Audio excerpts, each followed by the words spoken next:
নেক ভালো কাজ করেছি কিন্তু ইখলাসের সাথে করিনি, এখন যদি তওবা করি তাহলে ওই কাজগুলো কি ইখলাসের সাথে করার সমপরিমাণ সওয়াব পাওয়া যাবে? যে সমস্ত কাজ আপনি আল্লাহর সন্তুষ্টির আশায় করেননি। আমরা অনেক, অনেক ভালো কাজ করি কিন্তু আসলে সওয়াবের আশা করি না। অনেক মুসলমান আছেন যে ভালো লাগে তাই ভালো কাজ করি, বা মানুষকে আ মানুষের উপকার করাটা এটা আমার একটা হবি, সেই জায়গা থেকে করি। বাকি আল্লাহর কাছ থেকে যে সওয়াব পাবো, আল্লাহকে সন্তুষ্ট করব, সেরকম কোনো আশা নেই।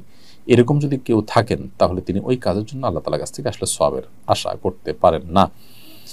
আর আ যদি পূর্বের সেরকম বদনিয়তের কারণে তিনি আল্লাহর কাছে তওবা করেন, তাহলে আ সেই বদনিয়তের কারণে একটা গুনাহ হয়ে থাকে কিন্তু। অর্থাৎ শিরকে আসগর হয়ে থাকে। আ গুপ্ত শিরক যেটাকে বলা হয়, যে আল্লাহ ছাড়া অন্য কোনো উদ্দেশ্যে কোনো ভালো কাজ করা। সো আল্লাহর সন্তুষ্টি ছাড়া অন্য কোনো উদ্দেশ্যে যদি আপনি ভালো কাজ করেন, একটা গুপ্ত শিরকের গুনাহে লিপ্ত হলেন, সেটা থেকে আপনি তওবা করেছেন, লজ্জিত অনুতপ্ত হয়ে, জানতেন না এখন জেনেছেন, আল্লাহর কাছে মাফ চেয়েছেন।